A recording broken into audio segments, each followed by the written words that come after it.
Bueno, empezamos a contar.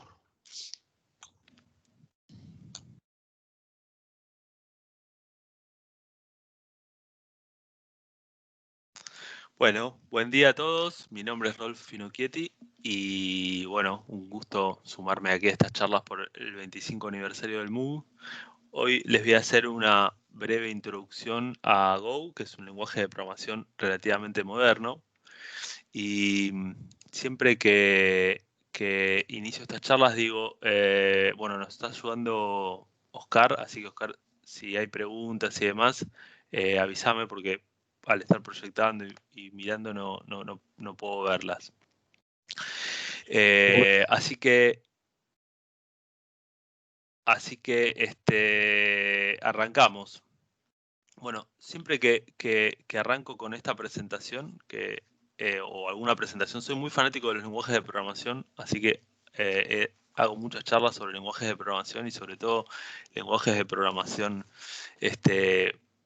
nuevos, digamos, y generalmente siempre para investigar un poco qué lenguajes y qué es lo que está usando la gente, sigo mucho la encuesta de desarrolladores que todos los años publica Stack Overflow. Y bueno, desde hace muchos años que no hay mucha variedad sobre cuáles son los lenguajes de programación que más usan los programadores en el mundo. Si se fijan los primeros puestos, van a ver que los tres primeros puestos, JavaScript, HTML y SQL, ni siquiera son lenguajes de programación, ¿no? Son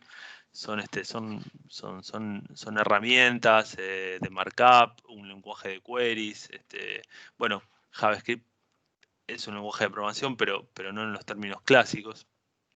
Y después, bueno, después sí empiezan a llegar los lenguajes de programación más tradicionales como los entendemos, ¿no? Python, Java. Después, fíjense, ¿no? En el cuarto, quinto puesto están scripts de alguna herramienta de Shell. Después está TypeScript, que tampoco es un lenguaje de programación, es una extensión para JavaScript y demás. O sea que la realidad es que el mundo requiere mucho software desde hace muchos años y cada vez requiere más software, y entonces la gente, nosotros, los programadores, utilizan las herramientas que les permiten más rápido generar ese software, sin importar tanto si son un lenguaje de programación, si no son un lenguaje de programación, si son orientados a objetos, si no son orientados a objetos, o qué paradigma tienen, ¿no? Simplemente es como que, como dice la frase de ese que puse ahí, que es un cuento de Guillermo Guizot, la calle encuentra sus usos para las cosas, ¿no? Entonces, de repente nos encontramos con esta sorpresa que, ya les digo, desde hace muchos años es así, ¿no? Entonces, eso nos lleva a pensar por qué se necesita otro lenguaje de programación o por qué todo el tiempo se están creando lenguajes de programación, ¿no? Y bueno, la realidad es que, como les decía, ¿no? Hacer software cada vez es más complejo, cada vez es más difícil, cada vez se necesita más software y en diferentes y en muchas más plataformas de las que se necesitaba no hace tantos años.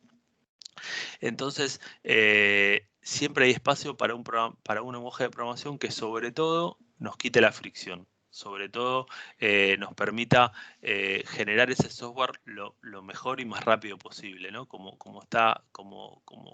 el área anterior.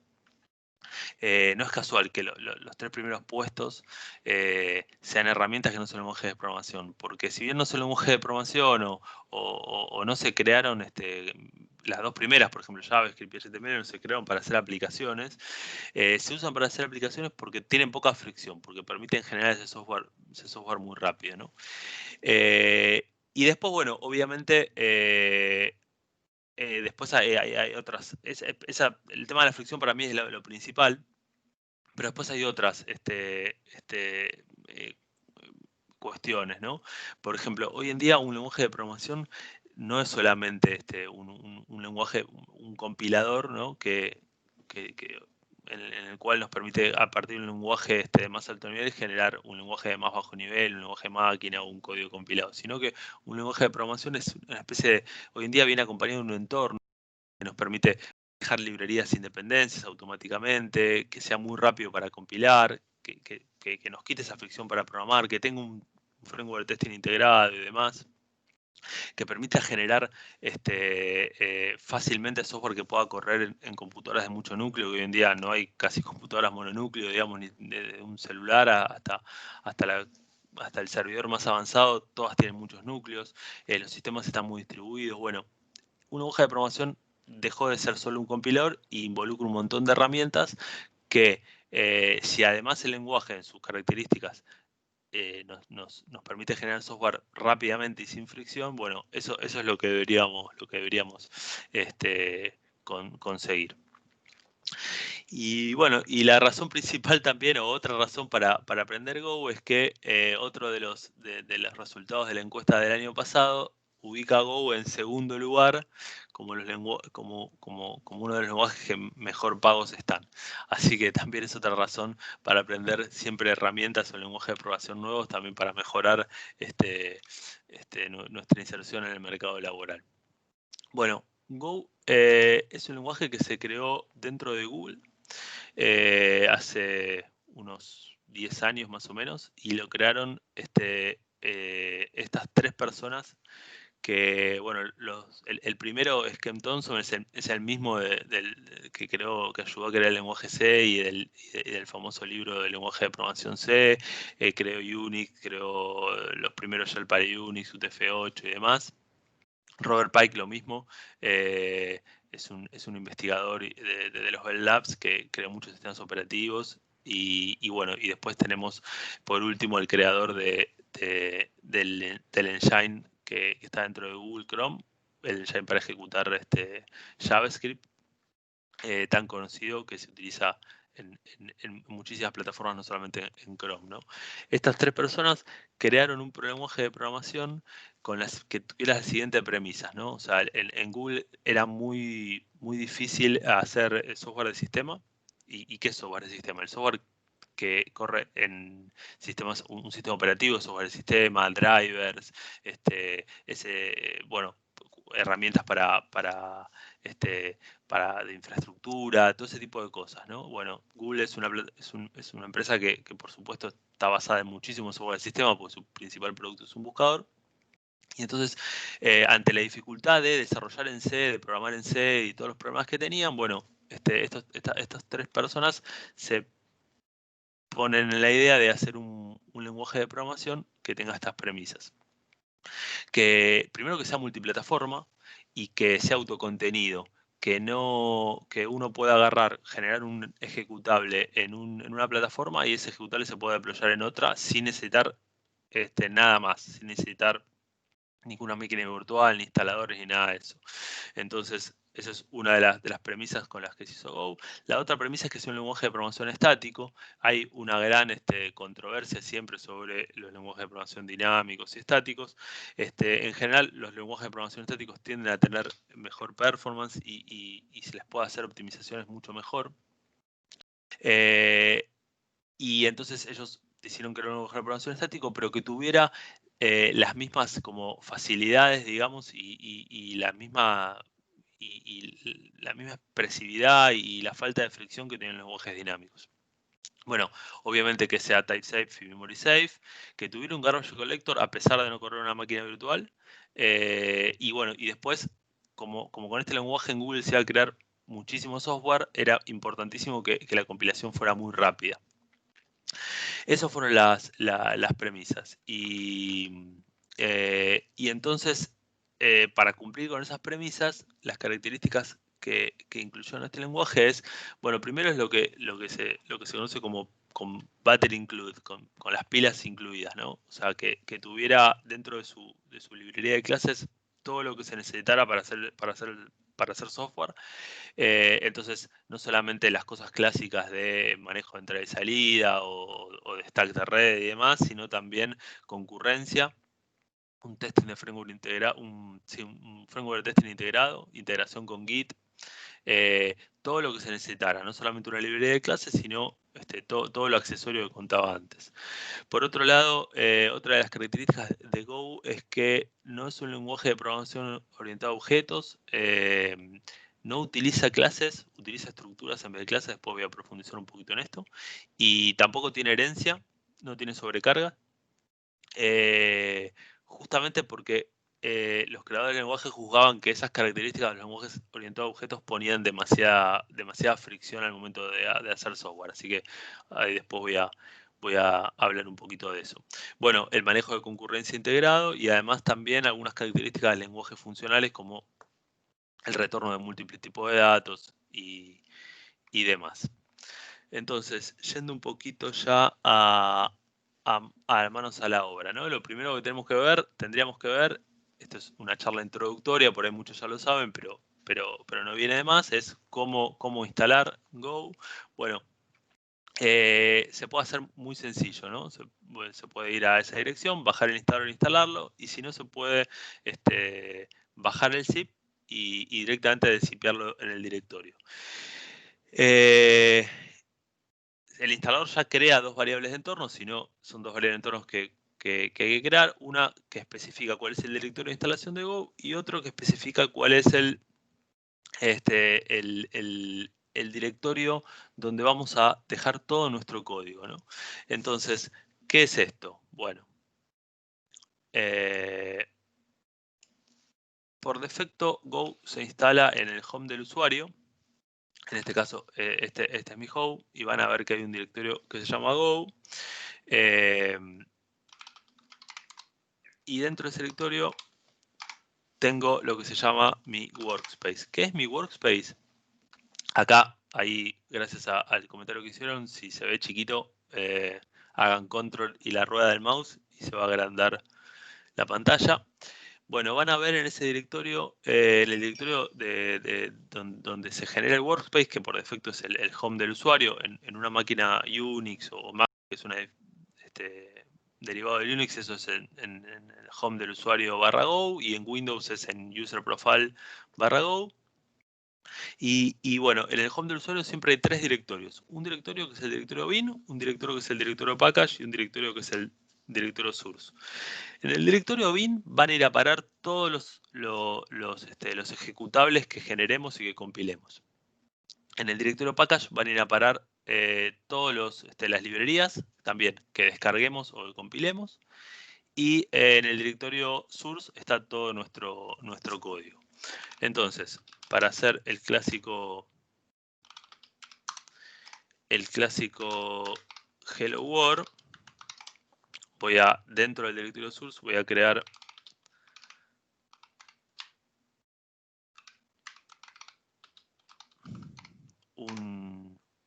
un directorio hello, está vacío y voy a escribir un poquito de código.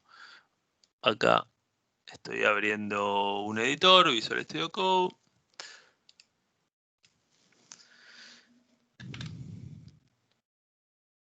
Vamos a crear un archivo hello.go y vamos a escribir un poquito de código. Bueno, ¿cómo está compuesto un programa en Go? Bueno, en Go todo el software que creemos está dentro de paquetes. Hay un paquete por defecto que es el paquete main, y entonces lo primero que tenemos que especificar es la primera línea de cualquier archivo Go, de cualquier archivo de código fuente, es a qué paquete pertenece todo el código fuente que vamos a crear, ¿no? En este caso yo estoy creando un paquete main y después tengo una línea import en donde me traigo librerías. Hay paquetes que son de sistema, esta por acá, por ahora la voy a borrar. Hay paquetes que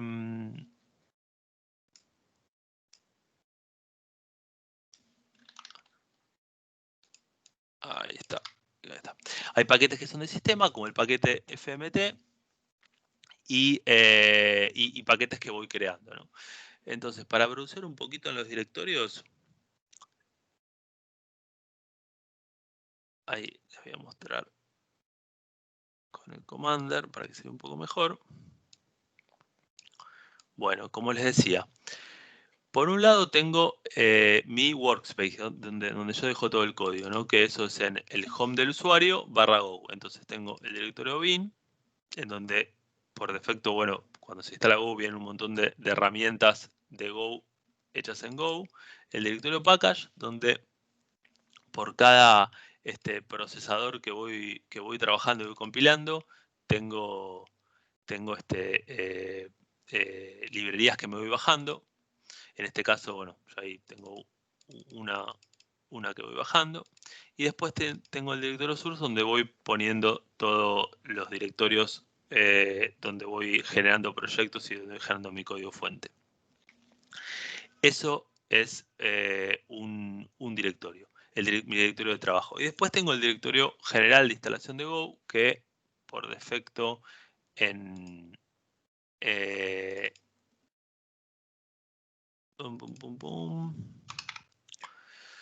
en Unix se genera en, ahora voy a ir para allá, en user /local /go.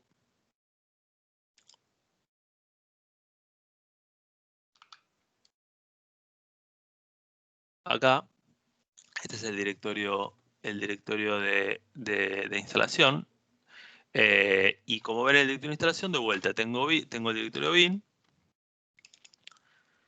que también tiene herramientas y que están disponibles para todos los usuarios que utilicen esta máquina. Tengo el directorio package, donde también por procesador hay un montón de paquetes. En este caso también están los paquetes del sistema, por eso los puedo referenciar. Bueno, y también tengo el directorio CRC con código fuente general.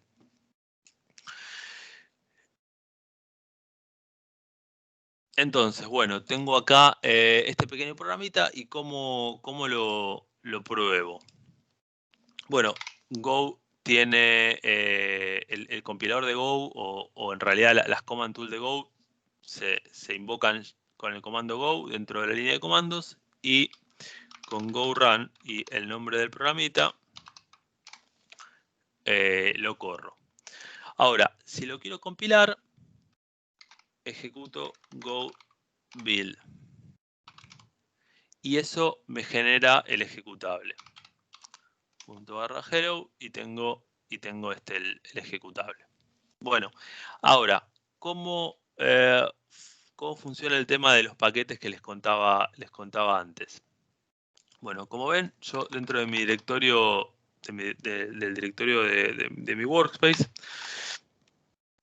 tengo un directorio string util. Ese directorio string util, que lo puedo acceder también obviamente por la línea de comandos, tiene dos archivos que tienen una función, el archivo reverse.go, que tiene una función para justamente dar vuelta a un string. Entonces a ese archivo le puse de nombre package, o sea, lo puse dentro de un paquete que se llama string util, y lo puse le declaré de esa manera. En general, por convención, cada directorio tiene el mismo, o sea, donde dejo un paquete, el paquete se llama igual que se llama el directorio. Eso es una convención, aunque se puede cambiar. Y después tengo otro archivito donde tengo definidos los tests, que lo vamos a ver después. Entonces, si yo hago Go Run de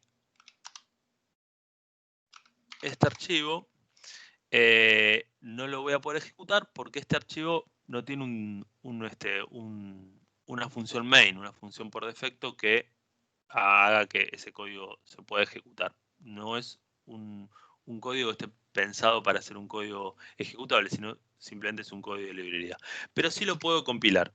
Entonces yo puedo hacer go build, y en este caso lo voy a compilar. Si listo el directorio, van a ver que no me genera ningún archivo ejecutable, porque cuando uno compila algo que no tiene una función main, que no va a ser ejecutable, lo que hace Go es compilarlo, y bueno, y si hubiera un error, informarnos, y nada más. Pero sí, lo que puedo hacer es utilizar este otro comando, que es go install. Este comando lo que hace es compila todo el código de que hay en este directorio, genera un paquete y lo deja en el directorio package. Entonces, cuando yo hago go install, acá lo compiló, van a ver que no hay ningún archivo. Pero si vamos a los directorios, van a ver que en el directorio package, ven, ahí apareció el paquete en este formato .a. Lo dejó en este directorio package porque justamente no tiene una función main, no es un archivo ejecutable y queda ahí. Si fuera un ejecutable, lo dejaría en el directorio bin. Entonces, ahora, si me voy a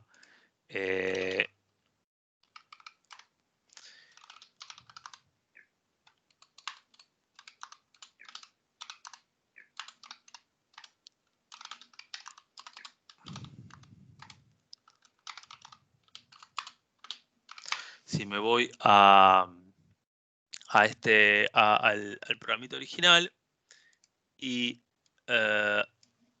lo modifico para que utilice ese paquete, entonces, ¿qué es lo que pasa?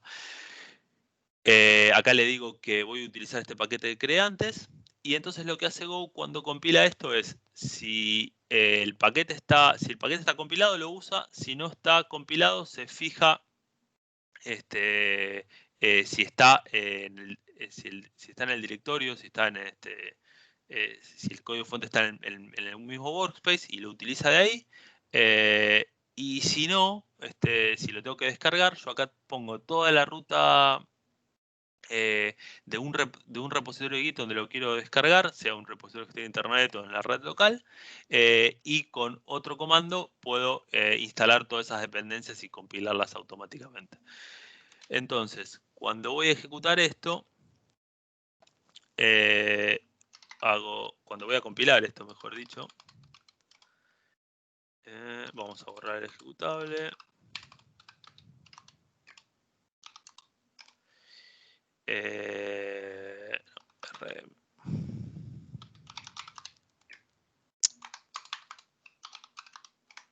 Ahí está.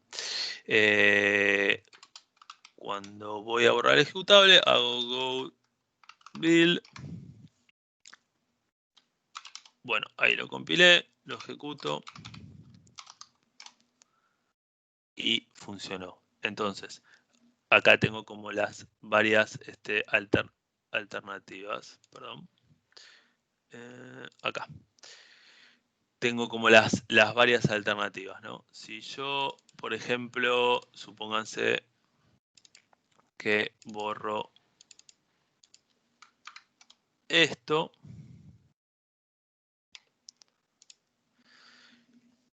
y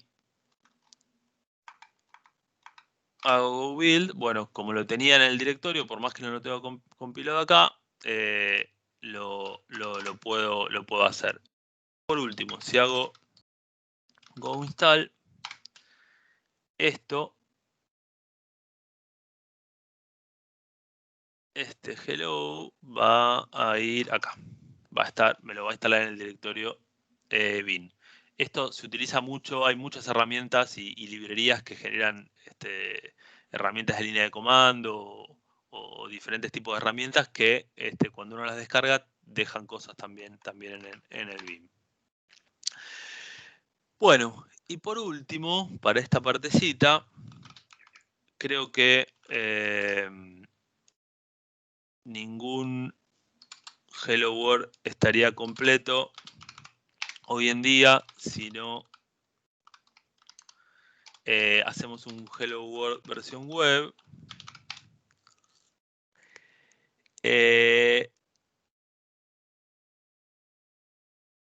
Este es el Hello World versión web, ¿no? Acá, a diferencia del anterior, importo una librería de Go que lo que me permite es crear un handler. Con esto lo que estoy haciendo es crear un handler, es que cada vez que le pego una URL voy a imprimir esto, devolverle esto como response. Entonces, si pongo a correr esto, y ya que están, no lo vamos a correr desde acá.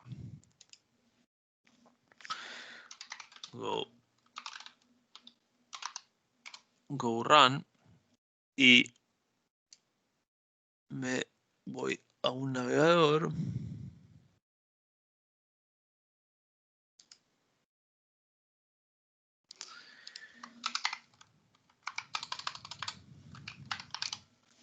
Bueno, ahí tengo el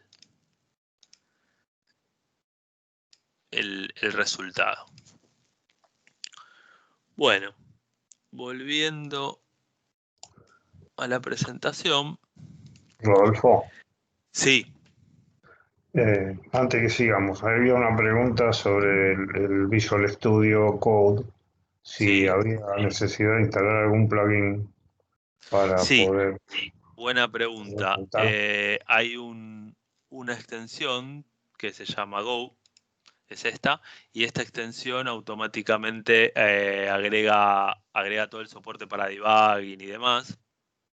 De hecho, lo puedo probar si quieren.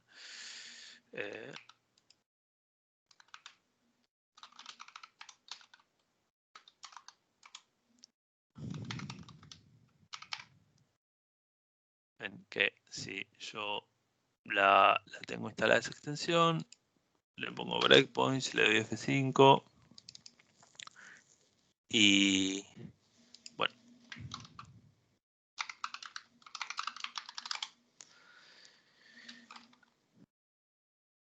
Y nada, tengo la ejecución y el debugging y demás incorporado acá. Muy bien.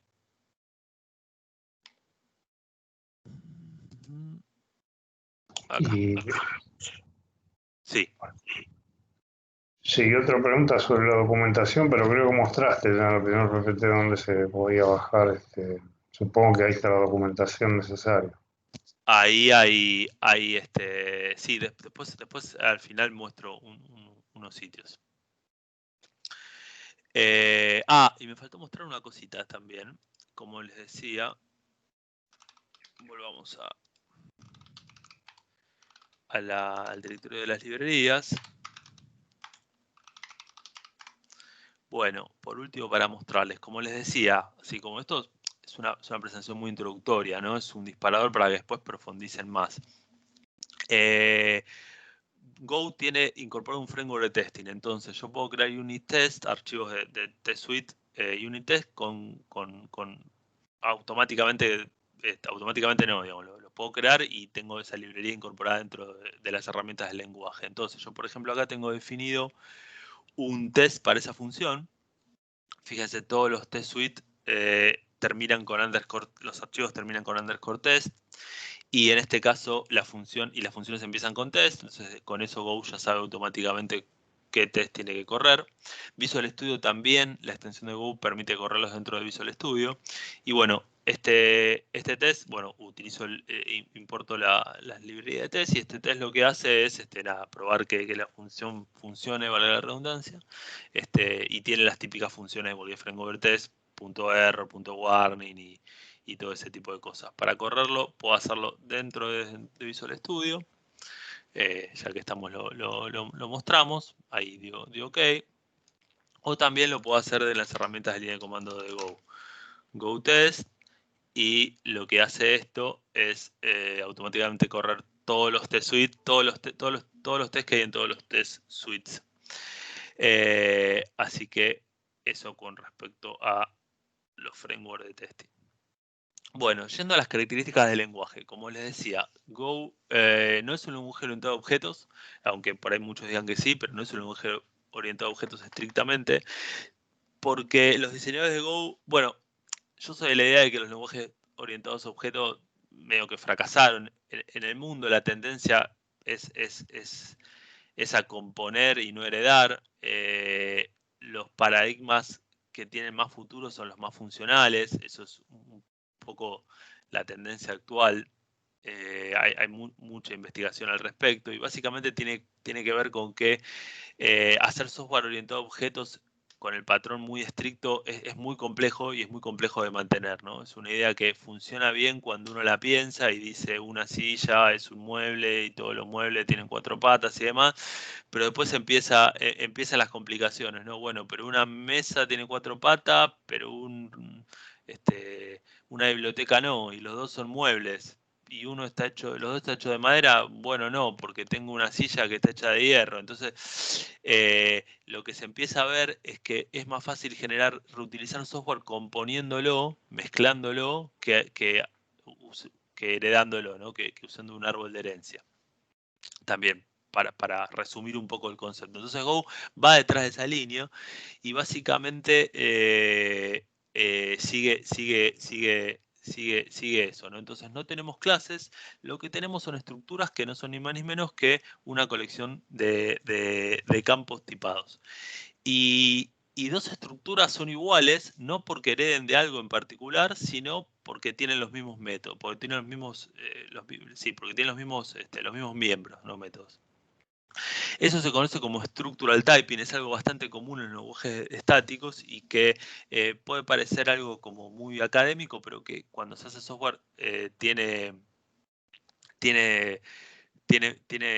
sentido práctico, digamos, quita fricción, ¿no? Y básicamente es eso, ¿no? Es que dos miembros son iguales porque tienen las mismas características, los mismos miembros, y no porque estrictamente uno indica que eso es así. Y también el otro problema que trata de atacar Go es un problema que es bastante común en los lenguajes de programación orientados a objetos, que es que cuando en un lenguaje de programación orientado a objetos tengo una clase base y se modifica ese comportamiento de esa clase base, es muy difícil poder asegurar que todas las clases que heredan de esa clase base no se van a romper, ¿no? Porque justamente, ¿no? Al modificar un método de la clase base o una característica de la clase base puedo romper todo lo que tenga heredado. Entonces también de vuelta la composición por sobre la herencia tiende a simplificar ese problema. Bueno, ¿cómo es esto?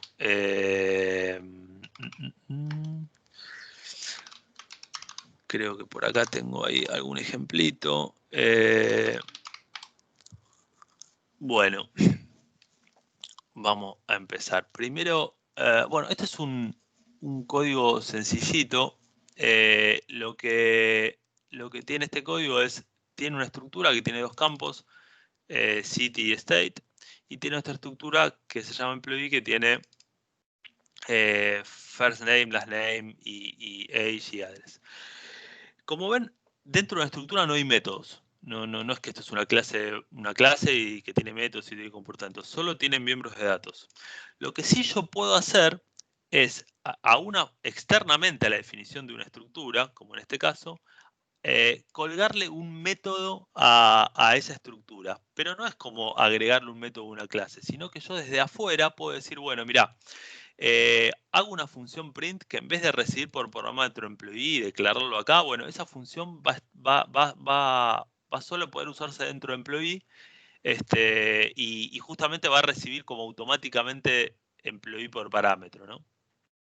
Entonces, esto es una forma de extender la clase, desde cualquier usuario puede extender la clase sin basarse en una clase base, ¿no? Y además es como una especie de syntactic sugar, porque esto podría también hacerlo así, ¿no? Podría venir acá y pasarlo por parámetros, sería lo mismo, pero de esta manera lo que obtengo es este syntactic sugar de poder hacer después emp.print directamente así, ¿no? Entonces es como saber que alguien definió un método que utiliza los datos de employee cuando estoy utilizando la variable employee. No sé si se entiende. Y después, por supuesto, puedo ir anidando estructuras, ¿no? Como en el caso de employee tengo tipos de datos básicos y después tengo address, ¿no? y me refiero a address como está acá, ¿no? Employee.address.city como cualquier lenguaje de programación. En este otro ejemplo, lo que tengo ya es un poco más de composición, ¿no? Acá defino un tipo de dato, una estructura vacía que se llama humano, defino una interfaz que se llama animal, y en esa interfaz, sí, en las interfaces, puedo definir qué métodos va a tener una interfaz. Va a tener un tipo, ¿no? O qué métodos o qué funciones le puedo colgar a un tipo. Una interfaz no tiene miembros de datos, como en muchos lenguajes de programación, simplemente defino funciones que si hay un tipo que las tiene colgadas, va a ser esa interfaz. Después defino, bueno, acá se define una estructura perro, y después a perro le cuelgo dos métodos, le cuelgo name y le cuelgo bark. Después defino como una especie de subtipo de perro, que es este perro guía, donde le cuelgo perro, o sea, lo compongo con perro, y después a perro guía le pongo este otro método. Hay una estructura gato, en donde le cuelgo este nombre, y otra estructura perro gato, donde la compongo con gato y perro. Y también le cuelgo nombre.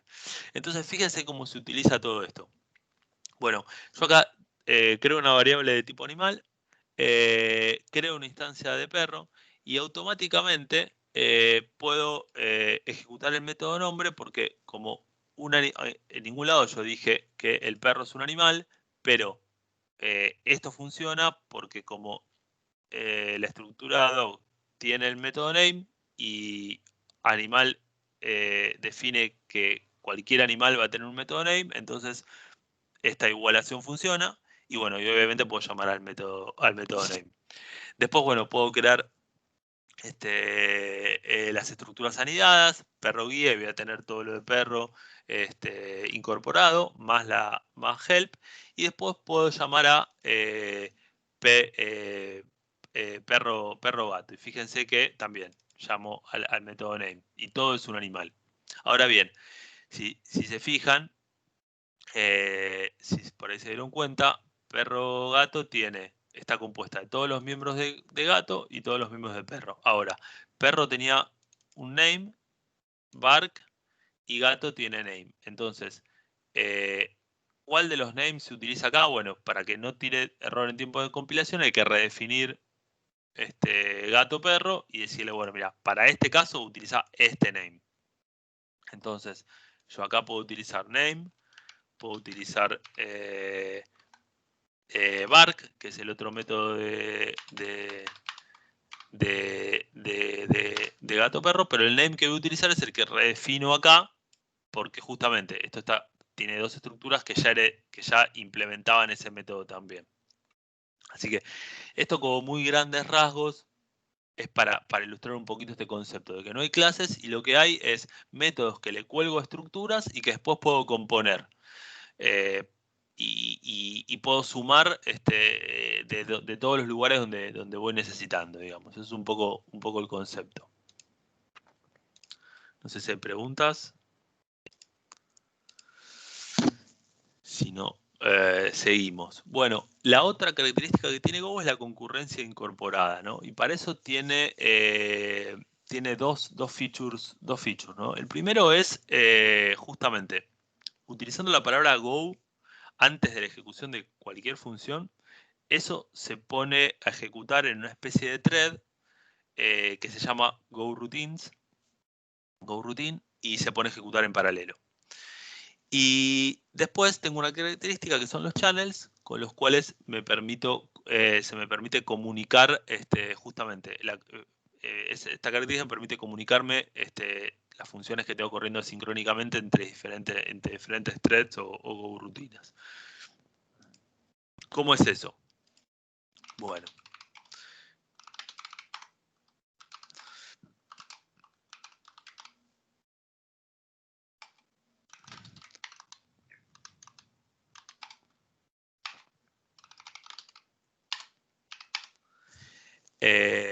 Acá estamos. Bueno, esta es un código que lo que hace es imprimir con un delay un texto que se le pone.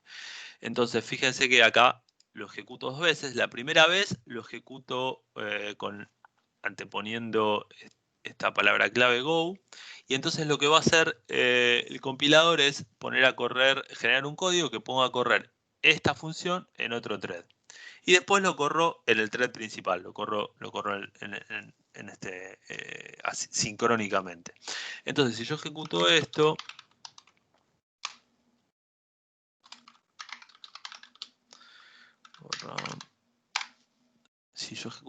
fíjense que no me ejecutó todo world y después todo hello, sino que lo fue ejecutando intercalado porque justamente, ¿no?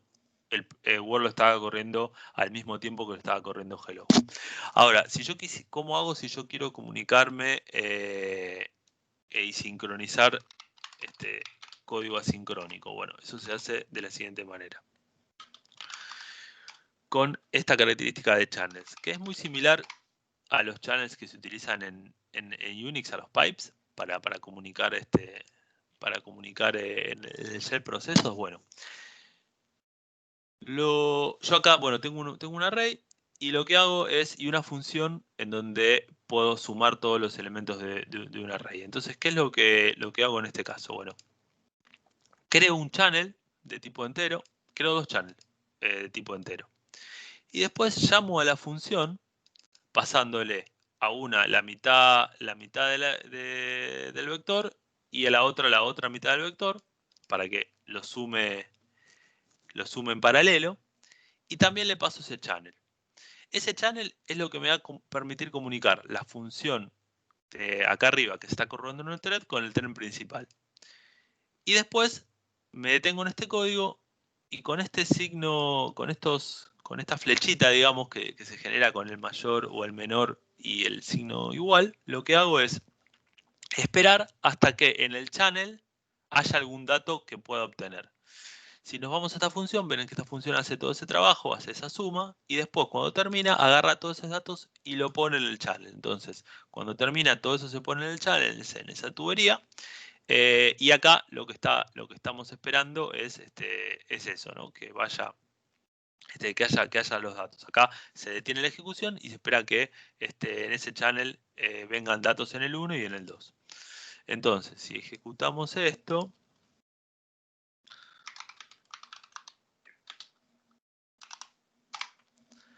bueno, van a ver que se ejecutó un poco ahí como estaba, ¿no? El código en paralelo. Lo primero sumó 17, lo primero sumó menos 5 y después, bueno, obviamente cuando tuve los dos datos sumé los dos y la sumatoria es 12. Bueno, ¿preguntas hasta acá? ¿Dudas o algo? Bueno. Sí, hay una pregunta. Sí. Sobre patrones de diseño como singleton, ¿es óptimo utilizar patrones de diseño como el singleton? Hay muchos patrones de diseño que no aplican porque no es un lenguaje orientado a objetos. En general, los patrones de diseño, los clásicos, los de Goff, son soluciones para problemas que tienen los lenguajes de programación orientada a objetos, digamos, ¿no? Justamente. Entonces, cuando vos tenés un lenguaje de programación que no es orientado a objetos, muchos de esos patrones no aplican porque no tenés problemas que tendrías en un lenguaje de programación orientado a objetos. Y justamente el singleton en realidad es un lenguaje, es un patrón para solucionar un problema del lenguaje de programación orientada a objetos, que es que si creas muchas clases y muchas instancias de muchas clases, o las tenés que sincronizar, si todas tienen que tener los datos y además tenés un problema de memoria. Así que básicamente es eso, digamos. Algunos patrones pueden aplicar, otros no, digamos. ¿Por qué? Porque nada, por esto mismo, porque no tenés herencia y porque es un paradigma un poco distinto. Bueno, otra consulta. Si el Sí. web server es de Go o es de Node.js. No, Node.js no tiene nada que ver acá. El web server es interno de Node. Tiene uno interno que viene de la librería de clases y después hay muchísimos librerías y web servers y application servers de Go. De hecho, ahora voy a mostrar ahí uno. Diferentes librerías que atacan diferentes problemas, digamos. O sea, algunos para servir aplicaciones completas, otros solamente para servir servicios, para la redundancia, bueno, y diferentes cosas. Bueno, dos preguntitas más. El Sí, sí. uso de la instrucción Go dentro del mismo programa, ¿qué es lo que permite?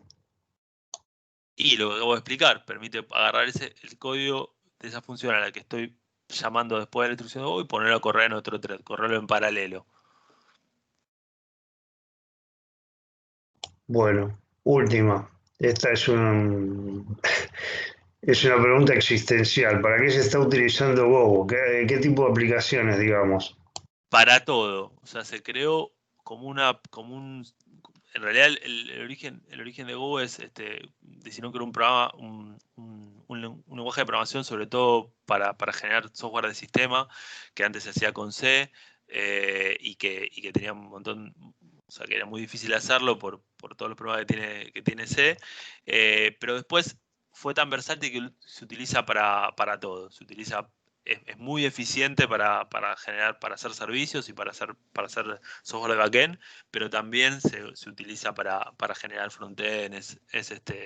Es un lenguaje y una multiplataforma y digamos, y de propósito general. De hecho, yo les quería mostrar, bueno, ven, primero lo voy a mostrar andando.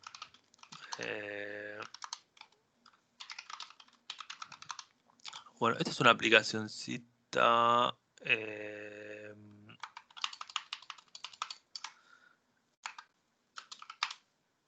Ahí está. Esto que les muestro, ahora les voy a mostrar, es una aplicación completa utilizando Go. ¿En qué puerto está corriendo esto? 4000.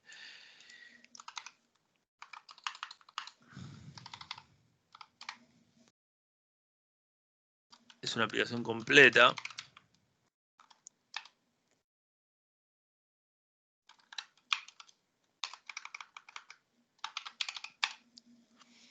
De manejo de notas, ¿no? Ven, acá tengo una nota, tengo login, si no me equivoco.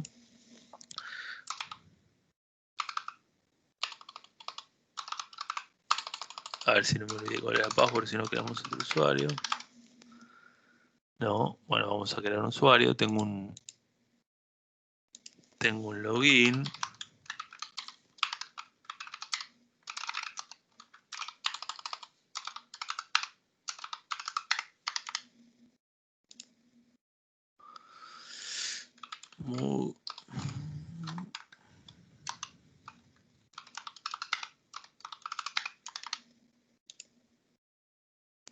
Ahí está, puedo crear una nota, poner contenido, cuando vence y demás. Esto va por una base de datos MySQL, lo listo y demás. Es una aplicación completita hecha en Go. Bueno, ¿cómo está hecho? Repasando el código un poquito. Bueno, como ven, Go incorpora dentro de su librería de clases una librería para manejo de templates en HTML. Ven, hay todo un lenguajecito de template estándar para nada, para eso, para generar aplicaciones y generar templates y demás.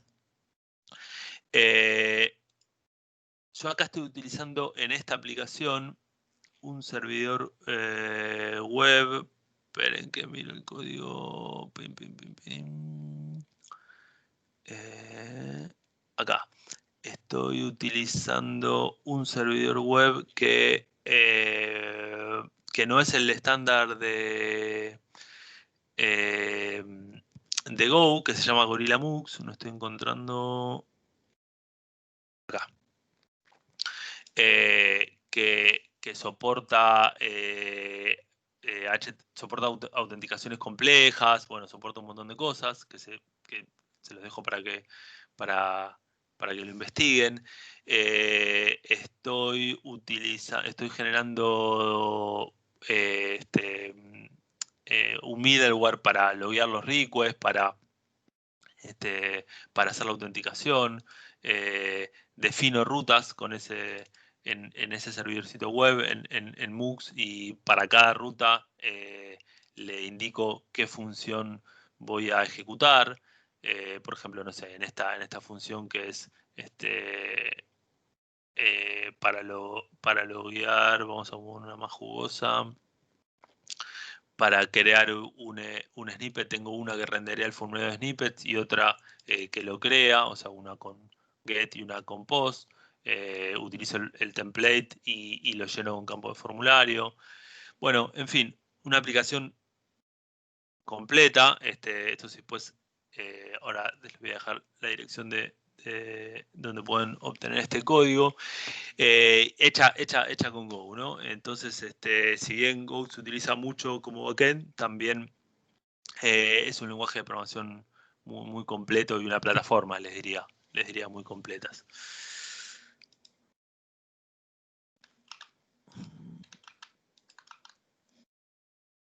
Bueno, con esto concluyo mi presentación. No sé si tienen preguntas, dudas. Ahí les dejo que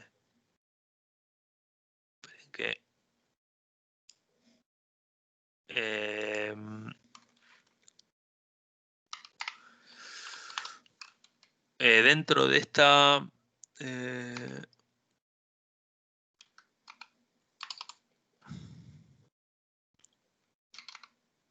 ay, perdón.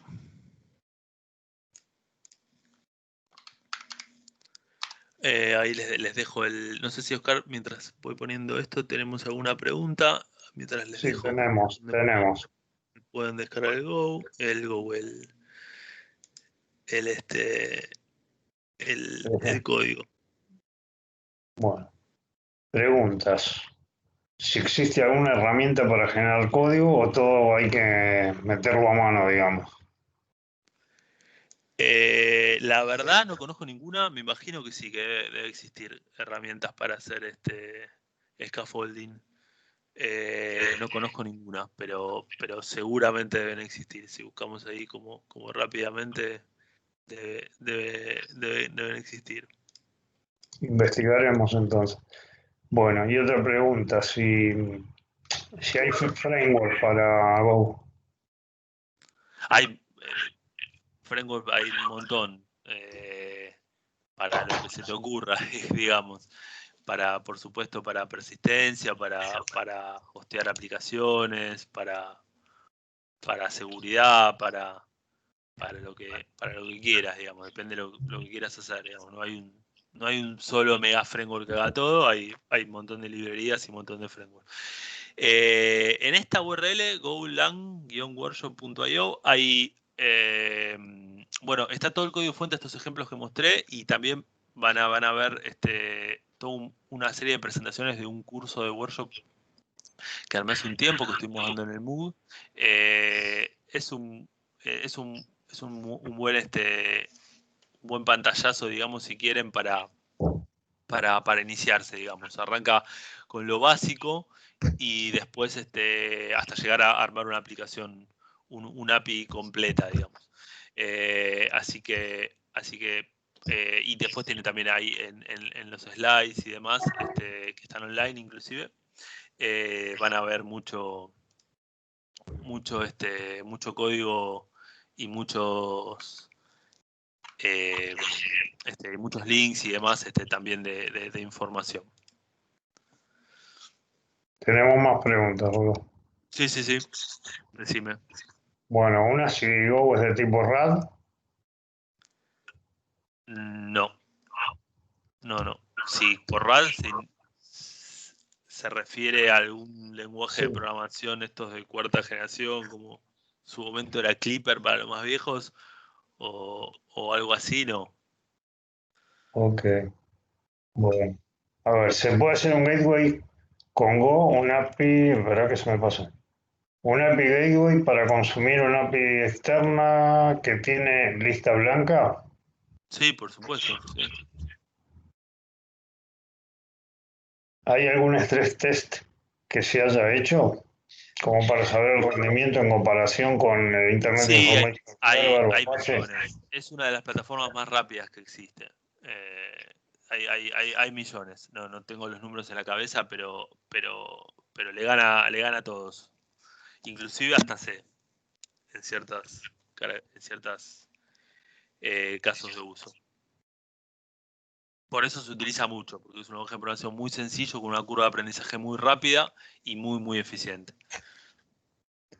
Está bien. Yo pensaba, la curva de aprendizaje, ¿cómo la ves vos? La curva de aprendizaje es muy rápida, muy ¿Sí? rápida. Eso por experiencia propia de usarlo es una curva de aprendizaje muy rápida. Hay una pregunta sobre un framework. Si hay algún framework de ORM serio. No sé cómo sería uno que no fuera serio. Sí, hay varios. Hay varios. Go tiene incorporado también un manejo de persistencia, pero ni ninguno que en especial te pueda recomendar, digamos. La verdad que yo no soy muy fanático de los ORM y, y de hecho justamente lo que más me gusta de Go es que no tiene objetos, tiene estructuras, así que mal te podría recomendar a alguno ORM para Go, pero hay, sí.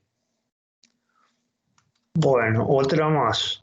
Si se utiliza Go para desarrollo mobile. Eh, o sea, se O utiliza podría, dentro, digamos. o sea, no hay algo tipo Xamarin o algo así que te compile código de Go nativo, digamos, o por lo menos no que yo conozca. Sí se utiliza para desarrollo mobile, para web mobile y también para WebViews dentro de iOS o Android. Claro. Una pregunta con comparación a .NET. ¿Se tiene Reflection como .NET? No tiene reflexión porque no lo necesita, porque compila, o sea, la compilación es en código nativo, digamos, no hay una máquina virtual en tiempo de ejecución, digamos. Entonces, reflection es algo que se necesita, o sea, no es que se necesita, es algo que justamente tiene que ver con eso, tiene que ver con la máquina virtual, tiene que ver con, que de todas maneras en las últimas versiones, en .NET Core y demás, está bastante limitado también.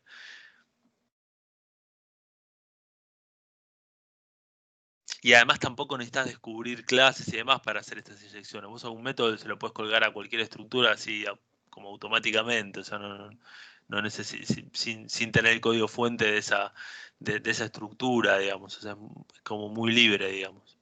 Entonces no es que tenga o no tenga, la verdad que no aplica en Go, digamos, no aplicaría en Go un concepto tipo como Reflection. Bueno, esto último no sé si responde tu otra pregunta, Damián. Ya se amplió, ¿no? ¿Está? Ok. Bueno, hay otra pregunta más dando vuelta por acá, ¿verdad? Mencionabas que tiene muchas librerías para Go. Para el manejo de datos serviría utilizar Go. Bueno, esto específicamente para Data Science. Sí, hay cosas de data science, la verdad no soy un especialista, pero bueno, me parece que Python es lo que más se utiliza en el tema, digamos, ¿no? En ese tema Sí, parece que ser, sí, en ese campo parece ser abrumadora la presencia de Python, ¿no? sí.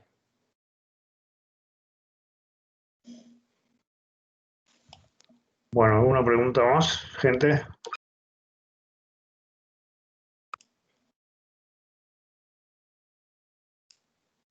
Tenemos una más. Si se suele utilizar para front-end o está más enfocado al back-end. Como les decía, es un lenguaje de propósito general y se utiliza en los dos campos, ¿no? Se utiliza mucho en backend, mucho en backend. eh, no sé si tanto en frontend, pero también sí se utiliza en frontend, digamos.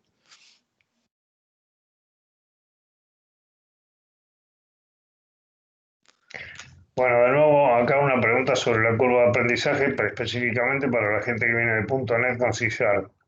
Es rápido. La curva de aprendizaje es muy rápida.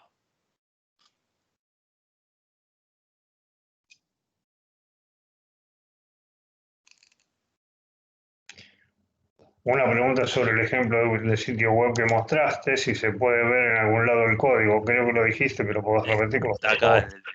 en este directorio donde estoy mostrando. O sea, acá tienen los links a todo el código y más documentación y el curso y demás. Vamos. Si vos me das el ok, vamos a hacer una cosa, si te parece, vamos a poner una referencia a Sí, este, por supuesto. en el sitio del MOOC. Así cualquiera que visite el sitio lo puede acceder y sacarse las dudas y, no sé, ver el código, lo que necesite. ¿Te parece? Perfecto, perfecto. Bueno. Bueno, Bueno, a ver, muchas gracias esta a todos. va a ser la última pregunta. Vos, Sí, si tiene interfaz de usuario como me mataste, Roland, Qtip para CPP. no sé lo que es eso, no tengo ni idea. Roland, abrí tu micrófono y hace la pregunta como corresponde, por favor. Hola, Hola, sí. ¿qué tal? Disculpa, no, le abrevié demasiado acá. Si tiene interfaz gráfica como Qt, por ejemplo, el paquete Qt para C++, quise decir ahí. Interfaz gráfica. Eh, te conozco. La verdad que Ah, está conozco. bien. Puede ser, ¿eh?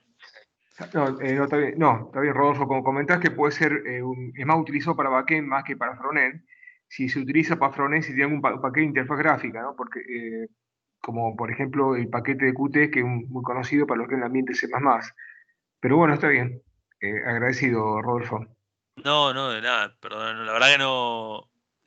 Pensé que la pregunta apuntaba a frontend web, no a frontend No, no, perdón, nativo. no, no, de escritorio, desktop. Claro. No, Sí. ahí me mataste. La verdad que supongo que sí, porque estas cosas hay mucho open source, pero bueno, nada. Pero, bueno, encantado. Me gustó tu curso. Gracias, Rodolfo. Bueno, de nada, gracias.